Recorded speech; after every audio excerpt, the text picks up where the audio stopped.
ಹಿಂದೂ ಧರ್ಮದಲ್ಲಿ ಸೀನುವ ಬಗ್ಗೆ ಅನೇಕ ರೀತಿಯ ನಂಬಿಕೆಗಳಿವೆ ಮತ್ತು ಈ ಎಲ್ಲ ನಂಬಿಕೆಗಳು ಶುಭ ಶಕುನ ಮತ್ತು ಅಪಶಕುನಕ್ಕೆ ಸಂಬಂಧಿಸಿದೆ. ಸೀನುವಿಕೆಯನ್ನು ಸಾಮಾನ್ಯವಾಗಿ ಅಸಹ್ಯವೆಂದು ಪರಿಗಣಿಸಲಾಗುತ್ತದೆ. ಅನಾರೋಗ್ಯದ ವ್ಯಕ್ತಿಯು ಮತ್ತೆ ಮತ್ತೆ ಸೀನುವಾಗ ಅದನ್ನು ಕೆಟ್ಟ ಶಕುನವೆಂದು ಪರಿಗಣಿಸಲಾಗುವುದಿಲ್ಲ. ಆದರೆ ಆರೋಗ್ಯವಂತ ವ್ಯಕ್ತಿಯು ಒಂದಕ್ಕಿಂತ ಹೆಚ್ಚು ಬಾರಿ ಸೀನುವಾಗ ಅದನ್ನು ಕೆಟ್ಟ ಶಕುನವೆಂದು ಪರಿಗಣಿಸಲಾಗುತ್ತದೆ.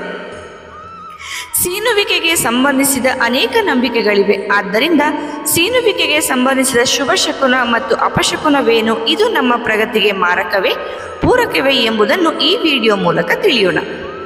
1. ಅಡುಗೆ ಮನೆಯಲ್ಲಿ ಹಾಲು ಕುದಿಸುವಾಗ ಗೃಹಿಣಿ ಸೀನಿದರೆ ಅದನ್ನು ಅಶುಭವೆಂದು ಪರಿಗಣಿಸಲಾಗುತ್ತದೆ. 2.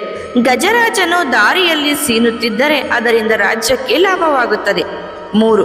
ನಾಯಿ ದಾರಿಯಲ್ಲಿ ಅಥವಾ ಮನೆಯ ಹೊರಗೆ ಸೀನಿದರೆ ಅದನ್ನು ತೊಂದರೆ ಮತ್ತು ವಿಪತ್ತಿನ ಸೂಚನೆ ಎಂದು ಪರಿಗಣಿಸಲಾಗುತ್ತದೆ. ನಾಯಿ ಒಂದಕ್ಕಿಂತ ಹೆಚ್ಚು ಬಾರಿ ಸೀನಿದರೆ ಅದು ನಮಗೆ ಬರಬಹುದಾದ ವಿಪತ್ತನ್ನು ತಪ್ಪಿಸುವ ಸೂಚಕವಾಗಿರುತ್ತದೆ. 4. ಒಬ್ಬ ವ್ಯಕ್ತಿಯು ದುಃಖ, ಶವ ಸಂಸ್ಕಾರ ಮತ್ತು ಅಪಘಾತದ ಸ್ಥಳದಲ್ಲಿ ಸೀನುವಾಗ ಇದನ್ನು ವೈದಿಕ ಸಾಹಿತ್ಯದಲ್ಲಿ ಶುಭವೆಂದು ಪರಿಗಣಿಸಲಾಗುತ್ತದೆ. 5.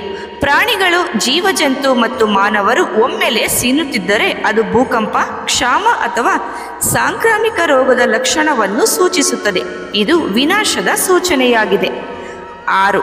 ಶುಭ ಕೆಲಸಕ್ಕೆ ಹೋಗುವಾಗ ಹಸು ಅಥವಾ ಅದರ ಕರು ಸೀನಿದರೆ ನೀವು ಹೊರಟ ಕೆಲಸವು ಯಶಸ್ವಿಯಾಗುವುದು. 7. ಈ ಶಕ್ತಿಯು ಸಂಪತ್ತಿನ ಬೆಳವಣಿಗೆಯ ಸೂಚಕವಾಗಿದೆ. ಔಷಧಿ ತೆಗೆದುಕೊಳ್ಳುವಾಗ ನೀವು ಸೀನಿದರೆ ಮತ್ತು ಔಷಧಿ ನೆಲಕ್ಕೆ ಬಿದ್ದರೆ ನಿಮಗಿದ್ದ ಆರೋಗ್ಯದ ಸಮಸ್ಯೆ ದೂರವಾಗುವುದು. 8.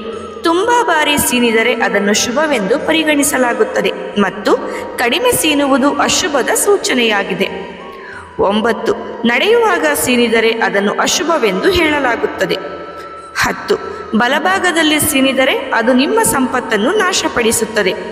11. ಎಡಭಾಗದಲ್ಲಿ ಸೀನಿದರೆ ಅದು ಸಂತೋಷವನ್ನು ನೀಡುತ್ತದೆ. 12. ಮುಂಭಾಗದಲ್ಲಿ ಸೀನಿದರೆ ಅದು ಜಗಳದ ಸೂಚನೆಯಾಗಿರುತ್ತದೆ. 13. ಹಿಂಭಾಗದಲ್ಲಿ ಸೀನಿದರೆ ಸಂತೋಷದ ಸೂಚನೆಯಾಗಿದೆ. 14. ಶುಭ ಕೆಲಸಕ್ಕಾಗಿ ಹೋಗುವ ಸಮಯದಲ್ಲಿ ಯಾರಾದರೂ ಸೀನಿದರೆ ಅದನ್ನು ಅಶುಭ ಶಕುನವಾಗಿರುತ್ತದೆ.